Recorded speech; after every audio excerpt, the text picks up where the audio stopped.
selamat malam netizen.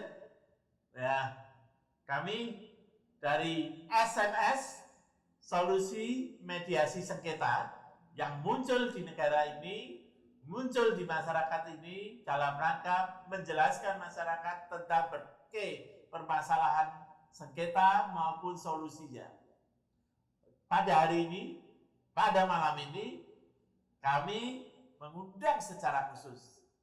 Ini tokoh ini paling sering muncul ya dalam 1 bulan ini, yaitu Pak Giri Supradiono dari KPK.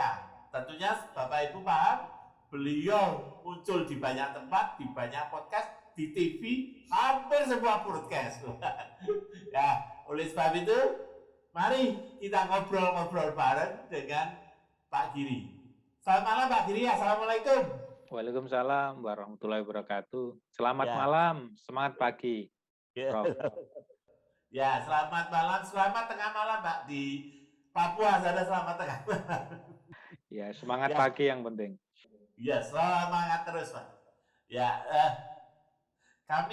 saya mengenalkan diri ini, saya Prof. Indra Bastian, Pak Giri, saya dari Pusat Mediasi Indonesia. Jadi Pak Giri, kami ini mendengar banyak berita, ya mendengar banyak berita, dan Pak Giri ada di mana-mana, teman Pak Giri ada di mana-mana, dan itu yang paling menarik adalah rating Bapak di berbagai kan sangat tinggi. Segitu Bapak muncul, rating TV-nya naik. Begitu Bapak muncul dengan teman-teman end of game itu naik Pak. Ya, tapi kan berita selalu seperti itu Pak, ada waktunya. Nah, saya ini ingin menanyakan Pak sebetulnya, ini pertanyaan netizen pertama Pak, apa korupsi itu nggak bisa dilegalkan aja Pak? Jadi transparan lah Pak. Daripada begini banyak masalah, yuk kita legalkan aja Pak. Gimana Pak menurut Bapak? Ini pertanyaan netizen pertama kami itu begitu kan Pak. Pak, gimana Pak? Dilegalkan aja deh. Transparan. Iya. Gimana Pak? Terima kasih Prof. Indra Bastian. Jadi salam kenal. Jadi saya berlebihan mengatakan saya menaikkan rating televisi. Tapi sebenarnya kami selalu membantu media, KPK, masyarakat sipil, akademisi. Jadi sejak kita reformasi itu kan kemenangan masyarakat sipil, Pak, civil society. Civil society itu kebanyakan orang salah memahami sebagai LSM, padahal itu ada akademisi, di sana ada penegakan hukum, kemudian ada LSM itu sendiri, kemudian kita ada juga tokoh masyarakat, media, dan segala macam itu. Jadi kami bersyukur bahwa pemberantasan korupsi dikawal oleh mereka, Pak. Yeah. Jadi ketika novel malam-malam tuh 5 Oktober 2012, masih ingat Pak? Ketika dia menangani suatu kasus, ditangkap, jam 9 malam kantor sudah hampir dimatikan lampu-lampunya. Tetapi wartawan masih tetap ada di KPK. Dan begitu ada penangkapan, lampu dinyalakan, wartawan menyorot semua peristiwa itu. Sehingga penangkapan itu gagal dilakukan. Dan saya membayangkan yang menjaga KPK itu bukan Satpam KPK ternyata. Itu adalah masyarakat sipil yang salah satunya media. Jadi Pak Indra Bastian bayangin Pak, isu tentang tes wawasan kebangsaan itu naik di pemberitaan itu mengalahkan kapal selam Pak yang hanya 3 minggu. Iya. Yang Nanggala. TWK ini sudah 3,5 bulan dan itu nggak turun-turun. Betul. Ya, dan ini karena sebenarnya kalau masyarakat memahami kebatinannya ini bukan isu tentang kepegawaian, isu hanya 57 orang, tapi sebenarnya ada sistem babak akhir dari pelemahan atau penghancuran KPK dengan menyingkirkan orang-orangnya setelah sistemnya itu diperlemah ya, merubah revisi Undang-Undang KPK, kemudian pimpinan KPK itu dari polisi aktif, dan masuknya beberapa pejabat tinggi polisi juga segala macam. Di mana kalau kita melihat praktek terbaik pemberantasan korupsi yang sukses Pak di Hong Kong, di Singapura, maka lembaga anti korupsi harus independen. Salah satunya adalah sistem kepegawaiannya. Jadi ketika kami di awal-awal salah satu poin pelemahan itu adalah menjadikan kita menjadi ASN. Padahal KPK mempunyai sistem SDM sendiri, kepegawaian. Nah, ini terjadi sekarang. Sistem ASN bukan sistemnya saja, tapi menjadi ASN pun menjadi ladang untuk intervensi yang luar biasa. Jadi 57 ini dari 75 tetap melawan, karena dari 75 itu kan 18 lagi dibina di Kemenhan, Pak. Jadi bela negara di sana. Di antara 24 itu 8 kan menolak untuk dibina, bergabung dengan kami 57. Jadi tim kami sekarang kita sebut 57. Kalau bahasa Jawanya maju gitu ya. 57 ya, majulah terus kita Maju lawan. ya. Jadi semoga harapan masyarakat itu, kemudian protes terhadap kesaliman terhadap apa ya, situasi yang sekarang itu bisa kita apa ya, kejawantahkan melalui perjuangan yang 57 orang. Jadi memang situasinya seperti ini dan memang luar biasa di tengah pandemi, orang juga gemes, nggak bisa turun, nggak bisa demo, nggak bisa menyatakan sikap, bahkan untuk bertahan hidup pun susah. Tetapi rupanya masyarakat masih menyisakan hatikan untuk kami, Pak. Jadi kalau kita lihat di media sosial itu, saya sedih sebenarnya kalau melihat medsosnya KPK itu pemberitaannya di YouTube, di Instagram, sekarang komentarnya buruk sekali. Terbalik dengan komentar terhadap 57 orang ini. Kan kita jadi miris ya. Ya. KPK yang udah kita perjuangkan, kita bangun udah cukup lama ini, kemudian tiba-tiba menjadi demikian ini. Jadi ini koruptor seneng banget, Pak. Jadi kembali ke yang tadi. Kemarin saya baru saja debat dengan salah satu anggota DPR, dan saya bilang begini, hukum tuh yang paling penting moral, Pak, dan value itu sendiri. Hukum bisa mendefinisikan kejahatan itu sebagai sesuatu yang sah. Bisa. Membunuh tidak dihukum, gitu kan. Mencuri tidak hukum, korupsi tidak hukum. Hukum bisa secara teknis. Tinggal kesepakatan penguasa itu yang diwujudkan oleh DPR dan Presiden. Dah gratifikasi boleh, korupsi boleh, kemudian kickback dari pengadaan boleh. Tetapi ada satu hal yang dihukum yang paling penting. Bahwa moral dan tentang suatu kebenaran dan nilai-nilai itu adalah di atas segalanya. Jadi kalaupun nanti korupsi itu dihalalkan, secara value, secara moral, nggak benar ini Pak rasanya Pak. Masa tega Pak, bansos 300.000, beras, minyak, segala macam itu, yang diterima orang yang miskin gitu kan, yang sehari-hari mungkin dia harus berjuang, jual gorengan, jual apalah itu lotek segala macam, biar dapat 50.000. Situasinya sepi hanya dapat 5.000, 10.000. Dan berharap hanya 300.000 dari pemerintah yang bulanan yang dia terima mungkin hanya 250.000 secara nilai. Apakah ini bisa dibenarkan? Jadi fungsi kemanusiaan kita, Pak, kita diminta melakukan tindakan-tindakan yang misi-misi kenabian agama apapun itu untuk mewujudkan ini sebenarnya kemenangan moral gitu kan, kewarasan. Jadi memenangkan kewarasan. Jadi bukan sekedar formal boleh, bukan sekedar benar secara hukum. Kalau enggak nanti peristiwanya seperti ini, Pak. Terpidana sudah pernah dihukum, gitu kan, 4 tahun karena korupsi wali kota. Kemudian tiba-tiba diperbolehkan mencalonkan kembali menjadi calon kepala daerah. Ini terjadi, Pak, di banyak tempat. Ya. Karena MK dan Mahkamah Agung membolehkan mencalonkan. Asalkan dia mengumumkan dia pernah di penjara, kemudian dia publis gitu, entah di baliho atau di iklan-iklan. Jadi bunyinya gini Pak, saya pernah membacanya gitu kan. Saya pernah dihukum di Sukamiskin selama 4,5 tahun, dan dengan ini mohon doa restu dari masyarakat sini dan berkenan Tuhan Yang Maha Esa, saya mencalonkan kembali menjadi calon kepala daerah di kota ini. Gimana Pak rasanya Pak? Orang yang sudah terbukti mencuri, dia terbukti sudah tidak amanah lagi, itu kan, diperbolehkan secara hukum. Jadi secara hukum boleh Pak, tetapi secara moral it's not correct, gitu kan. morality incorrect gitu. Jadi memang fungsi hukum itu sendiri kan sebenarnya menjaga tatanan itu, Pak. Nah, kalau sekarang kan ditarik ke sana kemari yang kadang-kadang hukum mempunyai sisi lain gitu kan. Pinangki dihukum sedemikian rendahnya gitu kan. Kemudian orang yang lain hanya urusan hidup, mencuri semangka, mencuri balok kayu, mencuri dari PT perkebunan begitu kan, itu yang BUMN yang dipercaya untuk mengelola kekayaan, ada orang sekitarnya mengambil dari situ kemudian dihukum. Jadi kalau kita semena-mena menggunakan definisi hukum itu tadi juga kadang-kadang tidak tercapai. Maka orang Indonesia itu banyak terutama penegak hukum yang korup, Pak.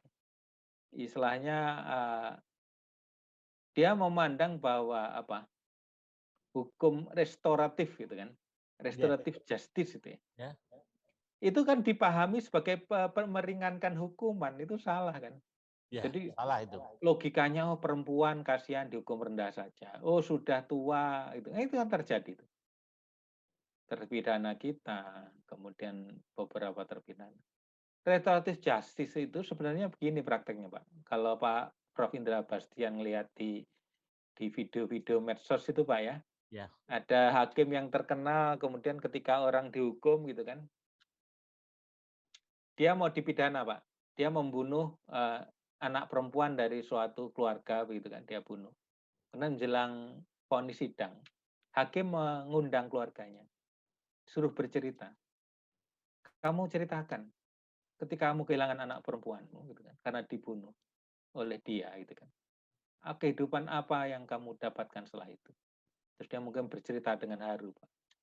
Anak mungkin yang satu-satunya yang diharapkan tumbuh segala macam. Itu membangun dan istilahnya itu lebih menyakitkan dan itu akan merestorasi terpidana itu. Ini loh dampaknya gitu. Ketika kamu membunuh gitu kan dengan logika kamu, dampak terhadap keluarga ini tuh seperti ini tuh. Gitu ya. Itu salah satu pendekatan restorasi. Tapi kalau di sini kan restorasinya LP itu jadi pembinaan yang kadang-kadang justru meringankan. Aspek punishment-nya menjadi hilang. Jadi orang tidak jera lagi. Sehingga kalau kita kemarin lihat bagaimana Najwa melakukan sidak ke LP Sukamiskin bareng Dirjen LP, KPK juga melakukan OTT di LP. LP koruptor itu juga fasilitasnya juga mewah gitu kan. Ada yang punya kantor, kloset duduk, punya telepon. Kalau kita ingat Pak Yunus Husin, Sita Artalita Suryani, dia punya kantor, Pak. Ruangannya kepala LP yang dia pakai. Kan luar biasa seperti itu. Bukan seperti itu restorasi. Jadi harapannya di korupsi juga demikian, Pak. Jadi restorasi justice-nya itu ini seperti contohnya gini loh kamu. EKTP itu korupsi 6 itu nilai anggarannya 6 triliun lebih, dikorupsi 3 triliunan lebih. Gitu kan. Apa yang kita dapatkan gitu kan. Yang kita dapatkan bukan KTP elektronik, Pak Bastian. Yang kita dapatkan apa? KTP plastik, Pak. Iya, betul. Ya. Nah, KTP plastik itu dampaknya ke kita apa, Pak? Kemana-mana kita masih fotokopi itu, masih scan itu. Kalau masyarakat kita hitung berapa biaya fotokopi gara-gara KTP plastik, yang mestinya elektronik dibaca oleh suatu alat. Kalau dia mau buka tabungan di bank, banknya tinggal nempelin ke alat itu dibaca. Oh, nama udah keluar semuanya, nggak perlu fotokopi. Tapi masyarakat harus mengeluarkan berapa lembar fotokopi, naik angkot untuk fotokopi. Kemudian lagi ketika itu kasus berjalan, ternyata plastiknya habis. Dikasih surat keterangan yang tiap 6 bulan diperpanjang. Harus ke kelurahan lagi, waktunya berapa lama di sana. Kemudian belum lagi nggak enak sama orang kelurahan ngasih gratifikasi. Waktu tunggunya berapa lo dihitung social cost-nya, cost benefit analisisnya mesti jalan di sana. Kalau dia akan menikah mensyaratkan KTP, pakai suket nggak boleh, itu juga mengundurkan, itu nilai ekonomi juga. Kalau dia harus mengurus membuat rekening bank juga mundur juga. Jadi ada beberapa aspek-aspek yang orang harus memahami bahwa korupsi itu benar-benar merugikan gitu kan. Bukan dipahami sebagai lubrikan gitu ya. Lubrikan kan bagi pengusaha yang nakal saja biar dapat proyek gitu. Atau dikaitkan dengan misalkan kita makan bakso yang dagingnya lebih mahal gara-gara korupsi daging, impor daging. Atau bansos ini Pak yang terakhir Pak Bastian. Yang Ya. belain kita 57 itu banyak itu ini Pak warga itu karena mereka protes bansosnya dipotong.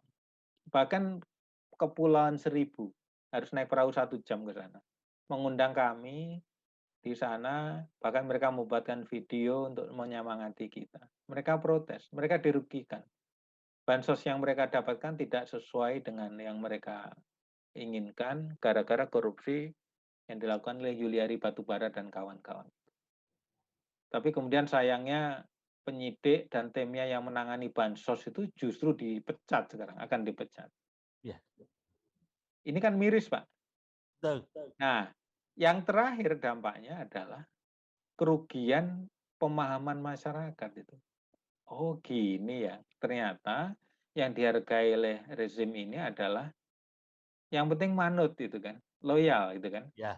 Yang menjaga integritas dan jujur nanti dulu. Itu kalau kamu mau jujur kayak berani-beraninya ngelawan ya kayak 57 tadi. Udah mau jadi PNS, NIP, golongan 4D gitu kan. Gara-gara ini nggak jadi gitu kan. Tapi kami ini kan bukan orang yang nyari pekerjaan Pak Bastian. Kami dari awal memang sudah mencoba menjadi bagian mewarnai Republik ini melalui pemberantasan korupsi. Itu Pak Bastian. Iya, betul. Panjang jawabnya ya. Iya, santai aja Pak Giri. Pertanyaan kedua Pak Giri. Ini netizen kami banyak sekali bertanya. Pak, tadi Bapak ketika Bapak mungkin sudah pernah bicara di berbagai forum bahwa KPK ini lebih baik fokus ke penegak hukum. Sehingga kepolisian, kejaksaan, hakim, ya bahkan kalau perlu dibesarkan sedikit yaitu BPK, BPKP para pemeriksa itu. Nah, kalau kita batasi seperti itu, Pak, betulkah yang akan terjadi? Jadi KPK tidak ngurusin Pemda, Pak. Pemerintah pusat juga tidak diurusi. Hanya ngurusin orang-orang itu aja deh, Pak. Bisakah kita bersih, Pak? Nah, gitu. Ya, silakan. Ini kasus yang ditangani KPK, Pak. Data saya baru sampai Mei 2020. Kebetulan belum sempat saya update. Jadi kalau dia dari kasus ini yang ditangani KPK, itu paling banyak swasta. Mereka penyuap kan kebanyakannya. Yang menggoda-ngoda pejabat, penegak hukum itu ya swasta memang. Di mana ini juga penting disampaikan, swasta itu aturan tentang korupsinya lemah sekali, Pak. Negara kita mempunyai kelemahan di salah satunya penegakan hukum di sektor swasta. Jadi korupsi swasta dengan swasta belum ditangani di Republik ini. Berbeda dengan tetangga kita, semuanya sudah. Jadi swasta menikmati kebebasannya dan sekarang dalam posisi menggoda-goda pejabat publik dan pegawai negeri. Yang kedua ternyata aspek politik, Pak, yang warna merah itu. Kalau kita jumlah politik nomor 1, Pak, 36%. Anggota DPR, DPRD, kemudian wakil bupati, bupati, wali kota, gubernur, kepala KL itu menteri, Pak. Kepala Kementerian Lembaga. 36% kasus politik.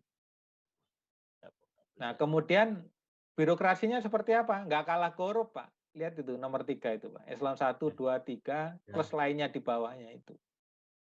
Jadi birokrasi kita tuh nggak kalah korup. Mereka lebih canggih. Jadi orang-orang politik kan orang-orang musiman Pak, 5 tahunan kayak gitu kan. Birokrasi tetap di sana. Sekda tetap di sana, kepala dinas tetap di sana, Kasubdit tetap di sana. Mereka lah sebenarnya mesin-mesin itu. Dan mesin-mesin ini biasanya dapatnya lebih banyak, Pak. Tim sukses lah ya, tim sukses ya Pak ya. Bukan tim sukses sebenarnya, birokrasi Pak. Jadi misalkan bupati kan biasanya yang ngopenin kan sekdanya itu Pak. Udahlah sekda yang ngurusi semuanya. Aku butuh ini, sekda itu. Nah, itu kan birokrasi juga menjadi bagian dari yang korup juga. Jadi bukan sekedar SPJ. Jadi kalau misalkan jual beli jabatan menjadi camat, menjadi lurah, menjadi kepala dinas, tentu ikut bermain mereka. Birokrasi kita korup. Seringkali mereka mengatasnamakan politikus itu. Pak Bupati minta ini, padahal birokrasi itu sebenarnya. Nah, saya mau yang bagian bawah itu Pak, yang saya kasih tanda warna biru itu kan. Ya. Terus saya kasih tulisan KPK seharusnya lebih fokus ke penegak hukum selain pada penyelenggara negara. Karena angkanya kecil Pak di sini. Jadi yang ditangani KPK polisi baru 2. Kemudian jaksa baru 10, pengacara 12, hakim 22. Auditor itu masuk juga Pak, auditor tuh kebetulan nggak saya pisahkan di sini. Karena pada dasarnya ini fungsi dari lembaga anti korupsi itu ini Pak. Nah, ini saya bikin kutipan kan. Ya. Biar awet Pak. Jadi kalau saya nanti nggak ada, ini ada yang tersisa nanti di YouTube-nya gitu kan. Wah, hebat ini. Iya. Berkah, Pak. Jadi saya bilang gini, saya sering kalau ngisi acara, tidak ada gunanya kita bernegara Pak. Kalau kita membiarkan aparat penegak hukum melanggar hukum. Fungsi utama lembaga anti korupsi adalah menjaga integritas penegak hukum agar taat hukum.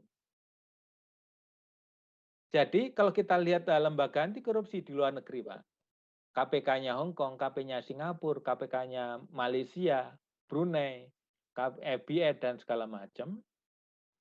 Kalau kita amati mereka, yang paling banyak ditangani penegak hukum. Dan di awal-awal yang dilakukan adalah penegak hukum. Terus saya bertanya kepada mereka, kenapa kamu fokus di penegak hukum? Karena pada dasarnya penegak hukum tuh mempunyai power yang besar, Pak. Jadi kemungkinan abuse of power-nya besar. Kalau secara istilahnya code of conduct itu mereka secara internal mengatur, tetapi begitu yang menyangkut pada yang dia bawa pulang, mulai dari gaya hidup, terus dia mulai korupsi, kemudian gaya hidupnya begitu mewahnya segala macam, ada yang harus kontrol di sana. Jadi ini nih, kamu di dalam ruangan, di dunia kerja kamu, propam, internal supervision yang ngurusi. Tetapi kalau kamu sedang mengambil benefit dari power kamu itu tadi, ada lembaga lain yang akan menangkap kamu. Gitu. Jadi tidak dibiarkan lembaga anti korupsi itu, penegak hukum itu tidak terkontrol juga. Ini berbahaya. Jadi dalam konteks lebih jauh lagi, penegak hukum ini kan nangkepin penjahat, Pak. Betul. Kalau kemudian dia bisa disuap, kemudian penjahatnya menjadi merajalela, gitu kan? Itulah yang saya sebut tidak ada gunanya kita bernegara. Karena kejahatan yang terorganisir, apalagi dilakukan oleh lembaga penegak hukum, itu jauh lebih berbahaya. Organes krem semacam itu tadi. Ya. Yang sulit ditaklukkan oleh siapapun. Dan kita belajar dari zaman penjajahan VOC, Pak. VOC itu kan sebenarnya kan BUMN-nya Belanda yang mencoba mencari kekayaan yang memang dia menjadi bagian tugas dari kerajaan Belanda di sana. Dia butuh uang banyak untuk membangun dam, menguruk tanah segala macam. Tapi kemudian dia apa istilahnya ya? Korup di tengah jalan gitu kan. Karena korup di tengah jalan, kemudian dia menggunakan apa istilahnya? Orang-orang pribumi yang mau berkhianat dengan dia, mau bergabung dengannya untuk menjadi pengkhianat bagi negerinya, gitu kan. Jadi kita menghadapi centeng-centeng akhirnya. Ya. Kan dulu belum ada penegak hukum polisi atau jaksa atau itu hakim, Pak. Adanya centeng-centeng. Petar jagoan-jagoan yang sakti-sakti, udahlah kamu tak openi, tak kasih seragam, syukur-syukur tak foto pakai baju kayak orang Belanda, pangkatnya apa gitu kan nanti. Kemudian kita bergabung. Jadi centeng-centeng itu kita melindungi kepentingan-kepentingan penjajahan itu sendiri. Nah, itulah yang saya simbolkan sebagai kalau kita menghadapi situasi seperti itu, ya kita mengalami kayak penjajahan lagi. Centeng-centeng yang membela apa istilahnya pedagang-pedagang itu tadi. Nah, kalau kita tarik pakai bahasanya Jeffrey Winter, Pak Bastian, itu yang disebut oligarki ini. Ya. Ya. bersatunya antara pengusaha dan kekuasaan, di mana di dalam kekuasaan itu ada penegak hukum juga, ada legislatif, ada eksekutif di sana. Jadi sudah blending, Pak. Jadi membela kepentingan cukong-cukong tadi, centeng-centeng itu tadi. Itu yang menurut saya, dan saya kembalikan ke ini sini tadi. Apa yang harus dilakukan? Undang-undang KPK itu sudah benar, Pak, yang lama, Pak. Bahwa KPK itu fokus ke dua saja. Satu, menangani penyelenggara negara. Penyelenggara negara itu yang atas tuh, Pak. Ya, atas. Bos-bosnya ya. Ya. Penyelenggara negara itu bos-bosnya pegawai negeri. Bupati, 6 di atas ya, gubernur, 6 di ya atas. eselon 1 gitu kan. Anggota Ya. DPRD, menteri. Yang kedua, KPK adalah menangani penegak hukum. Kayak gitu ya. Kemudian dan orang-orang yang terkait dengan korupsi yang dilakukan oleh dua pihak tadi. Betul. Penyelenggara negara, well done di atas. Penegak hukum, nah kita rame kan, sedikit kita nih, cicak buaya 1, cicak buaya 2, cicak buaya 3. Jadi orang tidak memahami ini bagian dari misi negara yang penting yang harus diselesaikan, Pak. Tetapi menganggap KPK itu tidak mau sinergi, kemudian sepertinya mengancam lembaga, padahal bukan lembaga yang kita hadapi, itu oknum-oknum saja. Bahkan dalam beberapa kesempatan sebenarnya saya meminta bahwa gaji penegak hukum itu harus segera dinaikkan segera mungkin. Itu sejak tahun 2006, Pak. Tetapi memang duit nggak cukup, jumlah mereka udah terlanjur kebanyakan, mungkin total TNI sama Polri kan udah 1 juta, plus hakim, plus segala macam. Kemudian kita pakai strategi menyelamatkan penerimaan negara dari pajak, bea cukai, dari migas segala macam, biar APBN-nya gede, bisa menggaji lebih bagus, bisa kemudian potensi pencegahan untuk tidak korup lebih bagus juga. Sehingga kita punya penegak hukum bergaji bagus, sistem SDM bagus, nah itu enak, Pak. Tetapi kalau itu yang terjadi sebaliknya, ya KPK akan dihabisin terus gitu kan. Karena kita membayarkan pundi-pundi oknum-oknum tersebut. Dan ini terjadi sebenarnya pelemahan secara sistematis di KPK itu karena pada individu-individu oknum yang merasa terancam dengan kinerja KPK gitu kan. Sehingga KPK sudah sepantasnya untuk dilemahkan itu. Jadi kalau ada pertanyaan siapa yang diuntungkan dari pelemahan KPK, ya saya secara sederhana ya koruptor saja. Dan koruptor itu ada dimanapun, termasuk penegak hukum, termasuk di penyelenggara negara, swasta, dan di banyak tempat, Pak, itu. Termasuk di perguruan tinggi banyak, Pak Bastian ya. Ya. Kalau lihat gambar ini Pak Giri, tadi gambar Bapak. Ini kita langsung katakan satu. Bapak sukses menangkap, artinya mencoba memberikan stimulasi terhadap penegakan hukum bagi para penyelenggara negara. Tapi KPK kurang berhasil ketika harus berhadapan dengan penegak hukum lainnya. Kenapa itu terjadi, Pak? Padahal kan ketika mendirikan, merumuskan tentang KPK itu kan semua diajak bicara, Pak. Iya, benar. Jadi begini, Pak. Ya ini, Indonesia itu punya kelemahan, Pak Bastian. Kalau dia mau bikin lembaga baru, dia lupa untuk menghapus kewenangan lembaga lama yang overlap. Gitu, Pak Bastian. Ya. Jadi banyak sekali sekarang lembaga-lembaga itu overlap fungsinya. Banyak sekali. Termasuk salah satunya adalah urusan korupsi ini. KPK dibentuk tahun 2002 pakai undang-undang khusus.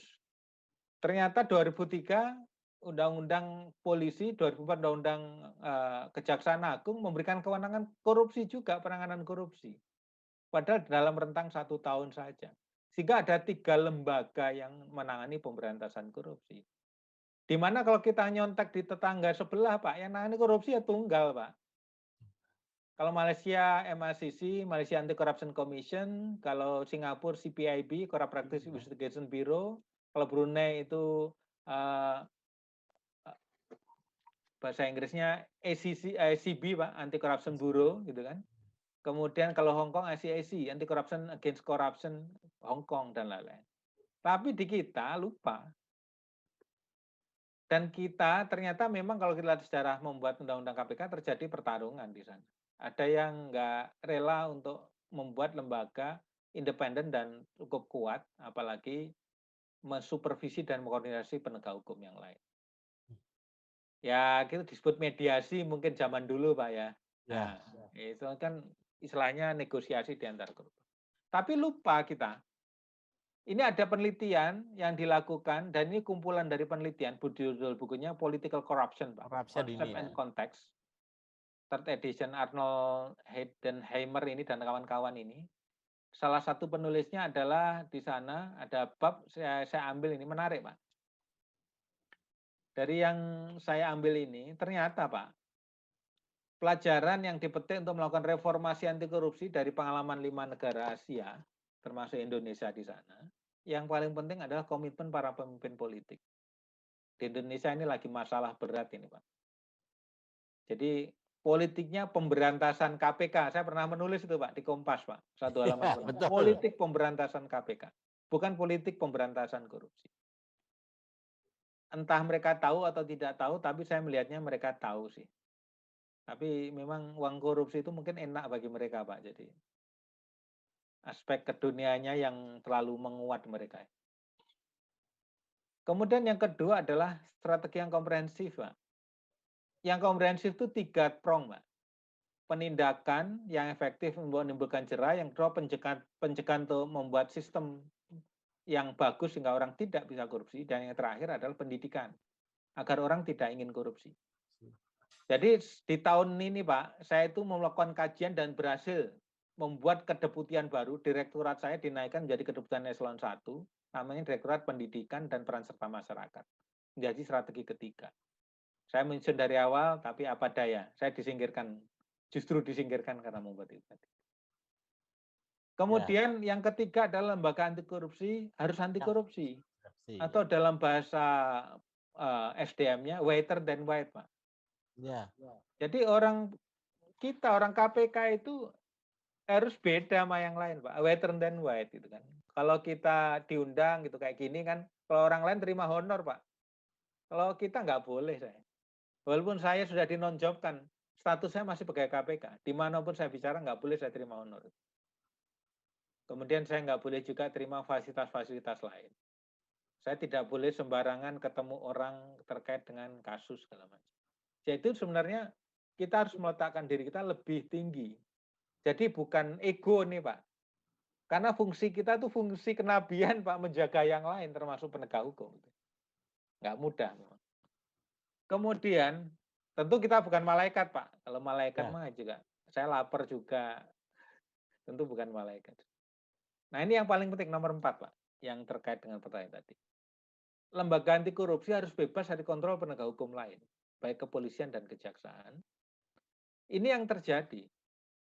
Jadi karena memang KPK sudah berani nangkep penegak hukum yang lain, karena ini membahayakan, maka mungkin secara politik dalam bahasanya itu bersinergi, tetapi dalam situasi tertentu kadang-kadang kita tidak menjadi tajam, Pak.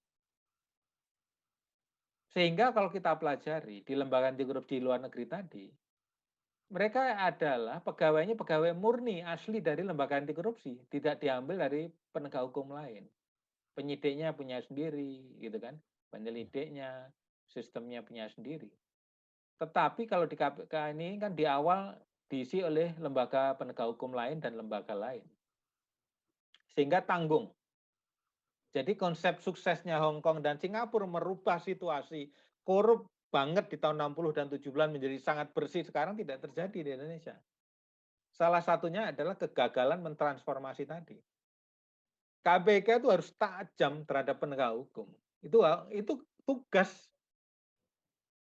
Bukan karena ego sektoral, itu tugasnya memang di sana.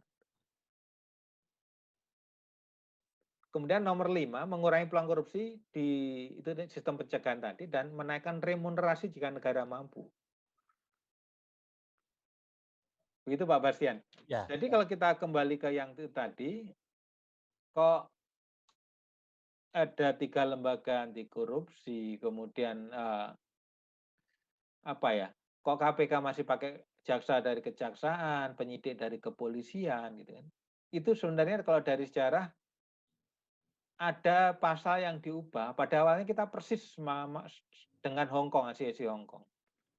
Tapi kemudian diubah bahwa disebut di sana penyidik di KPK adalah penyidik dari kepolisian, jaksa adalah jaksa dari kepolisian, tapi KPK boleh mengangkat. Dan di zaman Pak Abraham Samad, Pak Bambang Wijayanto, Pak Bushro Mukhodas lah mulai diangkat penyidik non kepolisian. Sayangnya undang-undang terkait dengan jaksa kita tidak bisa mengangkat karena satu-satunya yang bisa mengangkat adalah dari Kejaksaan Agung. Jadi kalau ini panjang Pak cerita di sini Pak. Ya, betul Pak. Ya, karena tetapi kalau kita mau cerdas itu kan, siapapun presidennya ke sini tuh. Karena Lee Kuan Yew, Mahathir Mohamad, pemerintah Inggris itu membackup secara penuh. Membackup secara penuh lembaga anti korupsi. Karena menangani korupsi penegak hukum itu nggak mudah. Selain pintar, mereka powernya besar sekali, Pak. Kalau tidak di backup secara politik oleh orang number one, gitu kan.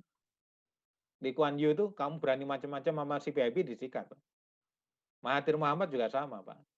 Berani macam-macam korupsi atau berani macam-macam dengan MACC ya langsung di sana. Itulah fungsi dari pimpinan kepala negara itu seperti itu sebenarnya. Ya. Jadi kita sebenarnya merindukan model seperti itu, Pak. Ya. Jadi Pak Giri, ini tuduhannya jelas Pak. Jadi satu, KPK super body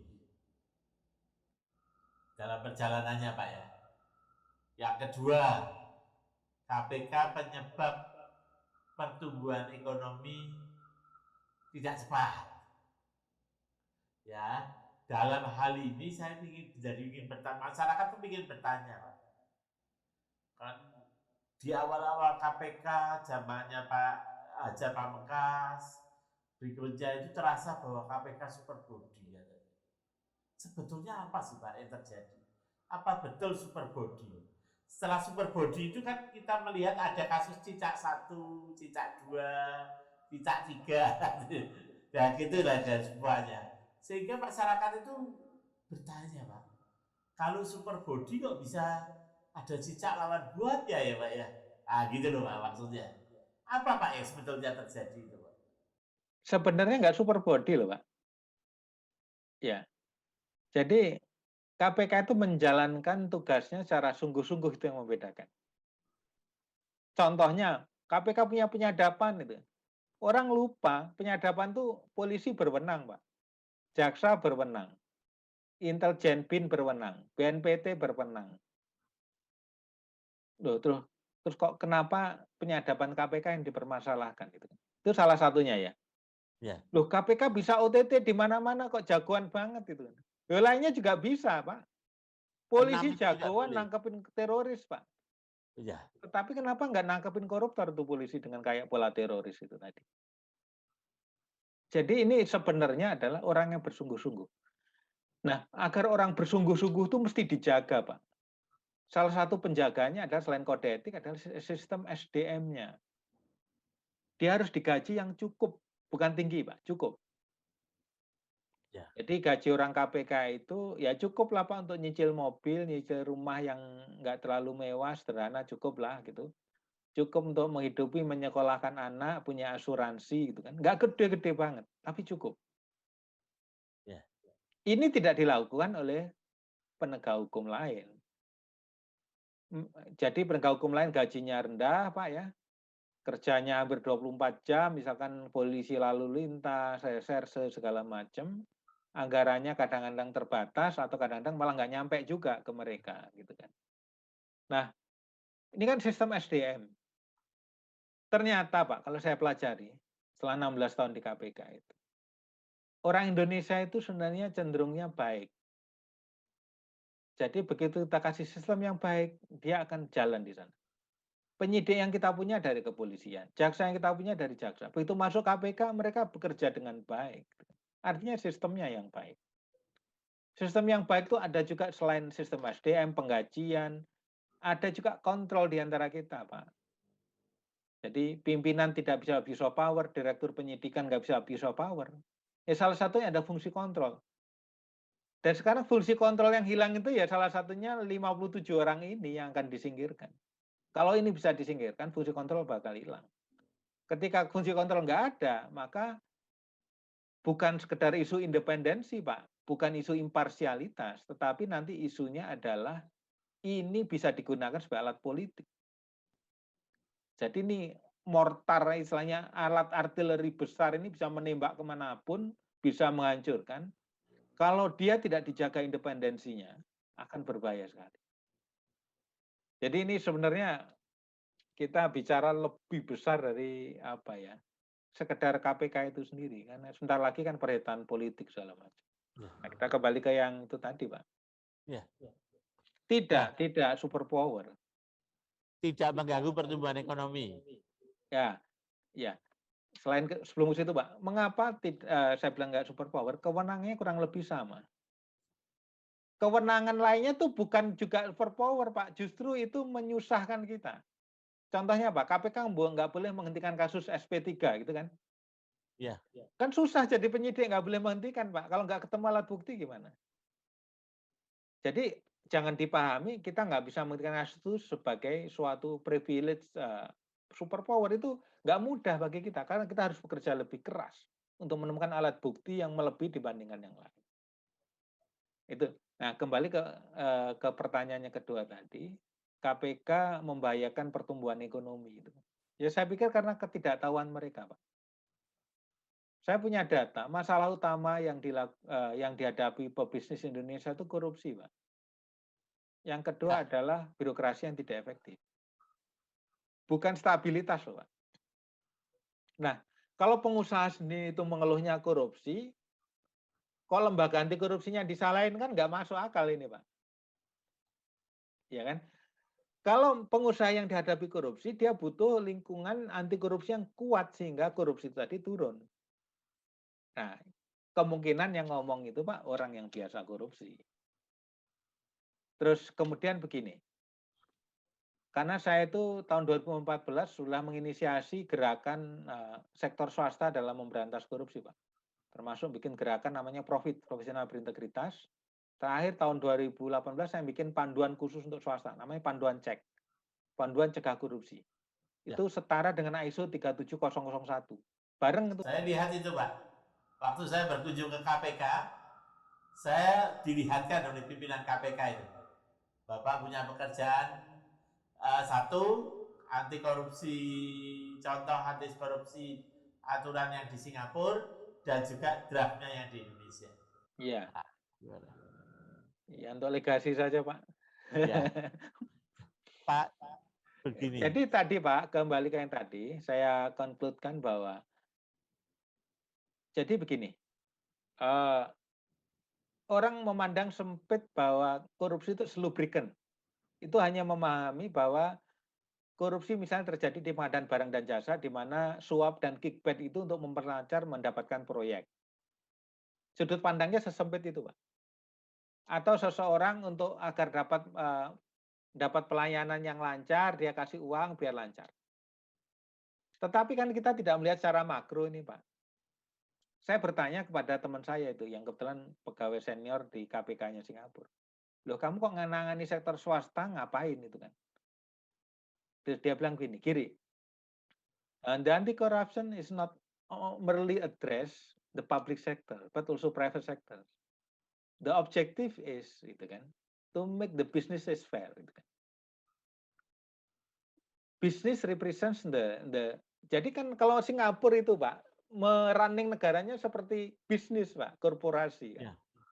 Sehingga kalau ada korupsi di sektor swasta, swasta sama swasta, milih ikan pun harus suap menyuap segala macam, itu akan mempengaruhi fairness dari bisnis itu sendiri.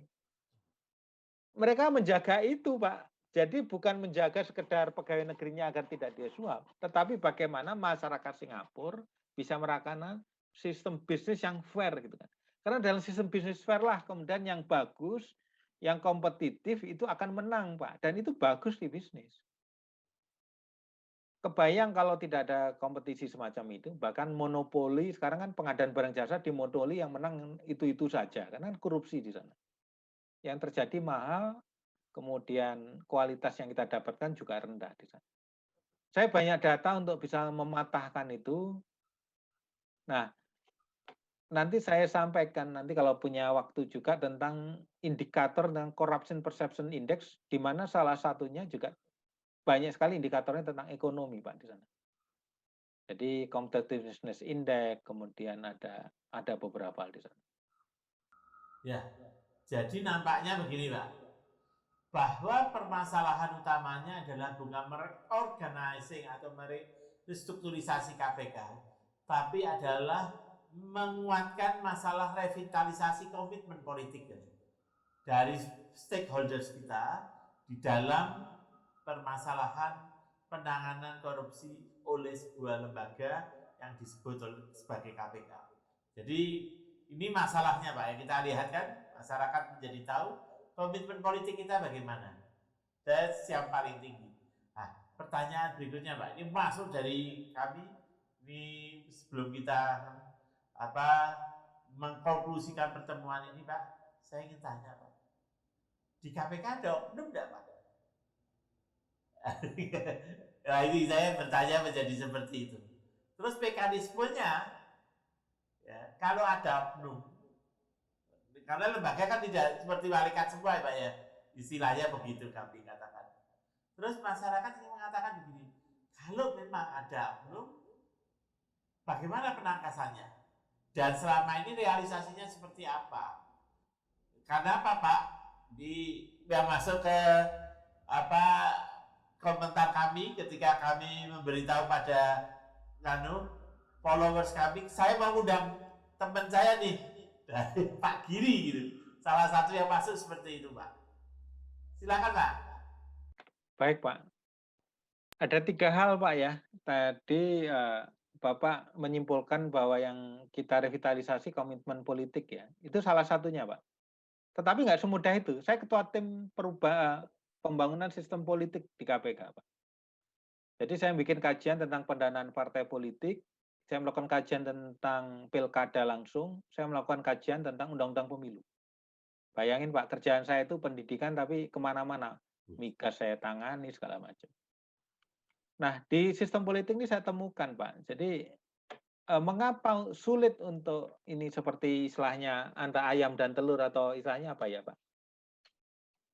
Yang sulit untuk dipecahkan karena masalahnya ujung-ujungnya duit Pak. Nih. Jadi korupsi politik dan oligarki itu karena dipicu biaya politik di Indonesia mahal Pak Bastian. Kenapa Penyebab mahal? utama ya Pak? Karena sistem politik yang dipilih adalah sistem terbuka, di mana orang siapapun boleh menjadi calon asal disetujui oleh pengurus parpol, dapat rekomendasi, entah dia bayar mahar politik segala macam. Kemudian begitu dia masuk di list, ketua partai atau pengurus sekjen bisa kalah Pak. Karena urutan nomor 1 nggak penting lagi. Yang terjadi adalah kapitalisasi. Siapa yang punya uang lebih, siapa yang terkenal duluan bakal menang. Sesama dalam pengurus, sesama partai, malah mereka bersaing. Gitu kan. Yang terjadi adalah biayanya mahal. Belum lagi sistem saksi, belum lagi sistem banyak hal, elektronik nggak mau masuk, gitu kan, sehingga semuanya harus offline, menjadi sangat mahal. Kemudian pendanaan negara tidak memadai. Negara itu hampir nggak ngasih duit itu Pak. Kemudian saya masuk, saya bikin kajian, saya usulkan dinaikkan 100 kali lipat dari harga suara, dari Rp108 per suara menjadi hampir Rp17.000 per suara. Kemudian yang masalah ketiga, rewarding remunerasi pejabat politik rendah Pak. Gaji menteri 19 juta, gaji gubernur 8,5 juta, gaji bupati 6,5 juta, gaji presiden 69 juta. Kemudian yang terjadi adalah mereka mencari pendapatan dengan posisi mereka. Mengembalikan biaya politik itu pertama, di periode itu, di periode setengah periode berikutnya, mencari biaya untuk memenangkan pertarungan berikutnya. Loh kapan melayani kita Pak? Nggak ada waktunya Pak. Nyari duit untuk balikin yang kemarin, nyari duit lagi untuk menangkan berikutnya. Yang pertama dia butuh cepat, dia jual beli jabatan, kemudian korupsi anggaran, terima gratifikasi dari anggaran yang ada, korupsi anggaran sebelum diketok sudah diambil dulu, kemudian nanti memperjualbelikan perizinan, bikin supermarket, bikin rumah sakit, perkebunan, konsesi hutan dan segala macam. Yang terjadi itulah oligarki, Pak. Sistem politik itulah yang mendorong oligarki. Politik yang begitu mahalnya itu tadi, kemudian di-hijack oleh pengusaha yang punya kepentingan. Dari nyalonin udah dibiayain, dari dia menjadi kepala daerah sudah ada yang mensponsori, berikutnya gitu terus gitu kan. Terhijack. Sistem politik yang di-hijack itu kemudian tidak bisa berpikir jernih untuk menelurkan istilahnya apa ya, aturan-aturan yang progresif. Yang terjadi adalah kemudian sangat oportunis dan pragmatis yang mementingkan kalangan-kalangan mereka, para oligarki ini tadi. Begitu, Pak. Jadi komitmen politiknya itu nggak mudah, kecuali terjadi kayak Malaysia, Pak. Malaysia itu dia dapat blessing, Najibnya korup, Pak. Kasus 1MDB. Iya. Sehingga seluruh Malaysia protes dipimpin oleh Mahathir Mohamad dan Pakatan Harapan, dijatuhkan rezim Najib itu, Pak. Semua dirubah setelah Mahathir memimpin dan pemberantasan korupsi menemukan titik tertingginya lagi. Sebelumnya lebih buruk bandingkan kita. Ketua KPK yang diancam hukuman mati, orang disingkirkan, jaksanya dibunuh, dimasukkan tong, disemen segala macam. Luar biasa. Jadi komitmen politik ini butuh jalan panjang dan saya pikir kalau apa ya agak pakai cara apa ya nanti kita pikirkan. Saya serahkan ke tim mediasi yang di UGM tuh mikirin, jangan saya yang mikirin. Ya. Itu lebih seru Pak ya. Nah Ya. pertanyaan berikutnya tadi Bapak kan nanya tuh orang KPK kan apa ada juga yang melanggar gitu ya Pak ya? Ya. Banyak Pak.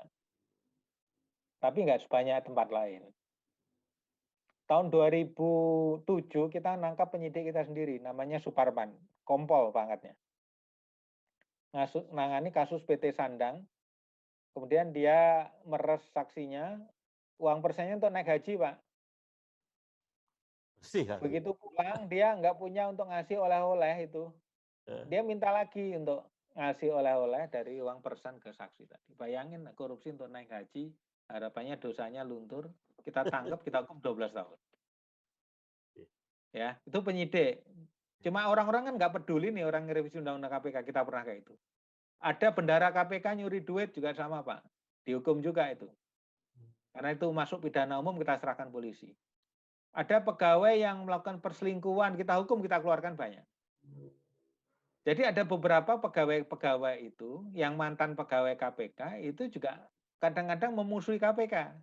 Kenapa? Karena dia dihukum oleh pengawas internal kita. Jadi mungkin marah gara-gara itu. Banyak sekali. Ya, terakhir kan misalnya yang nyuri emas kemarin. Kemudian ada kasus Tanjung Balai yang sedang disidang itu, penyidik kita minta uang. Jangankan itu Pak, ada kasus seorang pegawai SDM pun memeras itu. Bukan penyidik loh Pak. Orang KPK itu kan orang luar dipikirnya bisa ngapain saja kan. Sehingga ngapain aja laku, istilahnya kan begitu Pak. Betul. Akhirnya ditangkap juga. Banyak dan fungsi pengawas internal kita jalan Pak.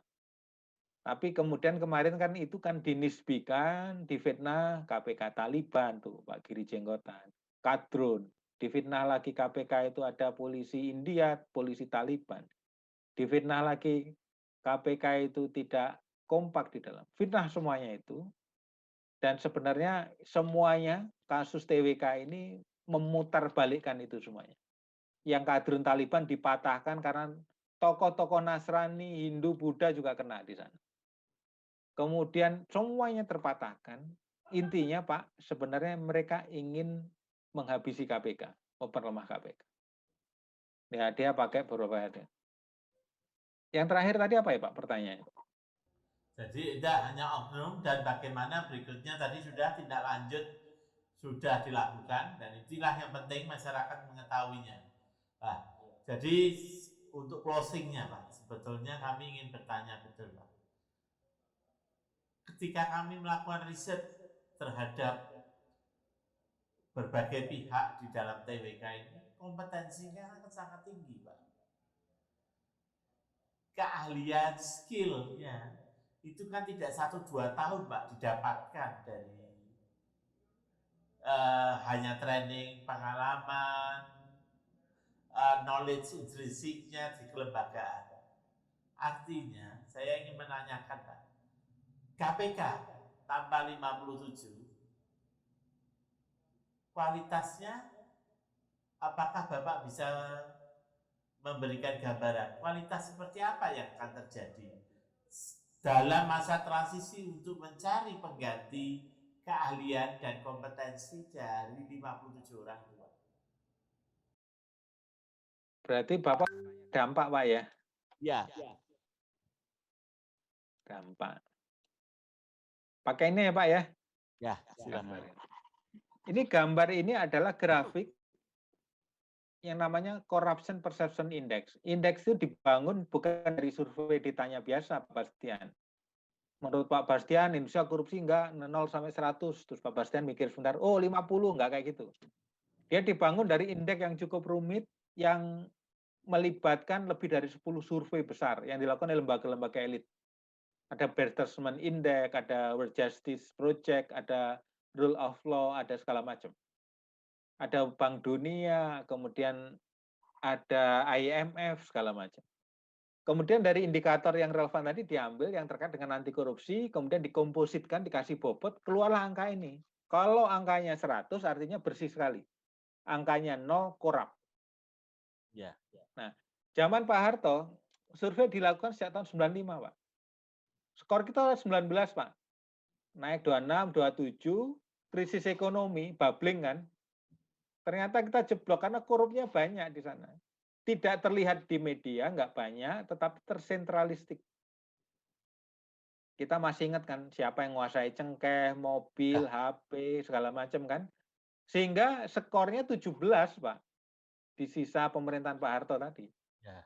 Jadi kalau kita masih ngeliat di truk-truk piye nak zamanku toh itu kan. Ya zaman dulu murah, Pak, tapi korup di sana, Pak, zaman dulu. Ya. Kita nggak berani ngomong juga kritis kayak sekarang begini kan ya. Skornya 17. Pak Habibie hanya memimpin berapa bulan, jadi skornya saya pikir nggak ada. Kemudian di era zaman Gus Dur punya pemikiran progresif, membuat badan independen anti korupsi sebagai seorang aktivis masyarakat sipil. Kemudian bergabung dengan Masyarakat Transparansi Indonesia, ada Pak Eri Riana Harja Pamekas, Pak Amin Sunaryati, ada Pak Mar'i Muhammad, ada Pak Kuntoro, ada Pak SBY, ada segala macam. Yang kemudian nantinya menjadi kemitraan, Pak ya. Kemudian membuat undang-undang draft itu tadi. Gus Dur sayangnya turun di tengah jalan, dilanjutkan Bu Mega yang tinggal tanda tangan. Tahun 2002. Kemudian Pak Habibie menelurkan 2 undang-undang yang sangat penting dalam tindak pidana korupsi, 3199 dan 2899, Pak. Itu yang dipakai sampai sekarang oleh KPK dan penegak hukum lain. Hukuman gratifikasi, hukuman terhadap suap, semuanya di zaman Pak Habibie. Kita lihat skornya sekarang, Pak. Ya. Naik 17, 99, Undang-Undang 2003 mulai pimpinan dilantik Desember, 2004 baru pinjam 10 orang, 2005 saya gabung KPK, Pak. Bersama 118 pegawai yang lain. Mulai naik tuh, Pak. 2005 terus naik, keganggu suap Mahkamah Agung. Masih ingat, Pak? Harini Wiyoso. Kemudian turun 1 poin, naik lagi langsung 3 poin tahun 2008, 2009. Ada kasus Bibit Chandra lagi, Pak, cicak buaya 1, Pak. Ya. Indeksnya nggak bisa naik, datar, Pak. Nggak bisa naik zaman Pak SBY, rame itu kan. Tapi Pak SBY mau turun, Pak. Diambil alih lah itu kan. Nih kasus simulator yang nangani KPK, itu kan kasus lain polisi. Walaupun ada keluhan, tapi zaman SBY mau turun tangan untuk menyelesaikan polemik itu tadi. Kemudian tahun berikutnya naik terus. Tahun 2012 polemik lagi namanya kasus simulator itu tadi. Di mana KPK udah berani tajam, ya. Penyidik polisi bisa menangani kasus di kepolisian, walaupun menghadapi tantangan luar biasa, Pak. Termasuk dari alumni-alumni, ya. Nah, kemudian stagnan di sana. Kemudian naik lagi 32, 34, pergantian kepresidenan. Kemudian setahun kemudian masih dampak dari pemerintahan Presiden SBY, kemudian baru lanjut. mulailah polemik Kapolri, pengangkatan Kapolri. Polemik lagi revisi Undang-Undang KPK masuk prolegnas. Kasus EKTP yang luar biasa menyita, kemudian revisi Undang-Undang KPK. Artinya apa, Pak? Dalam rentang periode yang terakhir ini kita hanya naik 3 poin selama 6 tahun. Artinya kecepatannya hanya 0,5 per tahun. Turun dari sebelumnya kecepatannya 1,4 per tahun, atau zaman Gus Dur 1 per tahun. Nah, disinilah sebenarnya dampaknya seperti apa sih TWK itu tadi? Itu dari revisi dampaknya seperti ini. Kalau dampak dari revisi undang-undang ini, Pak, OTT-nya turun drastis. Dari 30, 21 tiba-tiba menjadi 7 dan 2 saja. Dan Pak Bastian, siapa yang bisa menangani OTT ketika undang-undang sudah dilakukan revisi, Pak? Ya. Ingin tahu siapa, Pak? Teman-teman yang kena TWK itu tadi. Jadi 75 orang yang kena TWK tadi, orang-orang yang OTT yang di warna merah itu tadi, 7 dan 2 itu tadi. Bupati Nganjuk, Menteri Kelautan, kemudian Mensos, kemudian Gubernur Sulsel, penyidik dan kasatgasnya semuanya kena tidak lulus tes wawasan kebangsaan. Jadi jawabannya ke pertanyaan tadi, dampaknya gimana kalau teman-teman 75 nggak ada? Itu kan. Dari revisi tadi skornya sudah drop ke 3, balik ke 4 tahun yang lalu. Dari sisi kasus OTT yang jelas sampai sekarang belum ada OTT setelah TWK itu. Kemudian dari pencegahan, saya orang pencegahan, Pak, membangun sistem politik saya rubah, migas, TKI yang kemudian kemarin itu saya sidak nangkepin orang yang meres TKI di bandara yang lebaran berapa tahun yang lalu, masih ingat, Pak? Ya. Nah, bangun sistem, melakukan pendidikan. Saya memasukkan kurikulum anti korupsi itu udah di 7.000 prodi sekarang, Pak. Dan di 270 kabupaten kota wajib pendidikan anti korupsi dari SD, SMP sampai SMA. Orang di pendidikan disingkirkan, orang di pencegahan disingkirkan, orang di kasus-kasus yang menangani penindakan juga disingkirkan. Jadi maunya apa di sini gitu kan? Pertanyaan. Jadi kalau kita bertanya dampaknya seperti apa, kita lihat. Tetapi ini yang jelas dampak sekarang kalau Bapak ngelihat di medsos, komentar-komentarnya terhadap KPK sedemikian mirisnya.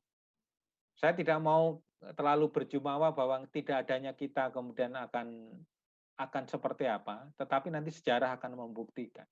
Tapi lihatlah apa yang sudah kita kerjakan di masa lalu, gitu kan. Bahwa orang-orang itu kedok saja bahwa KPK menuju pencegahan, tapi kenyataannya tidak. Orang pencegahan juga disingkirkan, orang pendidikan disingkirkan, orang yang kritis dan menjaga marwah KPK, yang menjaga imparsialitas dan independensi KPK juga disingkirkan. Jadi sebenarnya ini adalah perjuangan untuk memenangkan kewarasan, gitu Pak. Terima kasih. Terima kasih Pak Giri, wah terima kasih luar biasa. Saya akan menyapa Indonesia, para netizen, para pemirsa semua, ya. Kita pada hari ini mendapatkan masukan yang luar biasa, ya, yang berbeda dari tempat yang lain. Kita bukan hanya berbicara bagaimana sebetulnya yang terjadi dengan TWK itu sendiri, tetapi kita memahami apa dampaknya dan bagaimana kemudian yang akan terjadi dengan permasalahan korupsi itu sendiri bagi kita. Bagi masyarakat Indonesia tentu jelas sekali pengalaman kita tentang korupsi, ya, sebetulnya kembali pada zaman VOC dulu, yang dimana VOC menjadi sangat buruk buat pemerintahan Indonesia, pada masyarakat Indonesia pada masa dia korupsinya tertinggi. Demikian juga ketika zaman kita di Orde Baru, jatuhnya Orde Baru bukan karena kepemimpinan yang buruk, tapi karena korupsi yang merajalela pada saat itu. Dan ini nampaknya sejarah akan menunjukkan ini semuanya. Ya, terima kasih Pak Giri, ya, atas waktunya dan semangatnya yang luar biasa. Dan Indonesia berterima kasih kepada bapak-bapak, teman-teman semua yang ada di KPK untuk semangat terus, ya. selain sehat, berjuang yang ada. Dan untuk rekan-rekan Indonesia, dalam solusi mediasi sengketa kita jelas, sebuah sistem bisa berjalan apabila dia memang dijalankan dengan baik, dan itulah yang akan mensejahterakan bangsa kita. Tapi sebuah sistem yang terkolusi, maka dia akan jauh daripada cita-cita perjuangan pembukaan Undang-Undang Dasar 1945, yaitu mensejahterakan bangsa Indonesia. Dan akhirul kalam, billahi taufiq wal hidayah, wassalamualaikum warahmatullahi wabarakatuh. Salam perdamaian. Terima kasih Pak Giri. Terima kasih.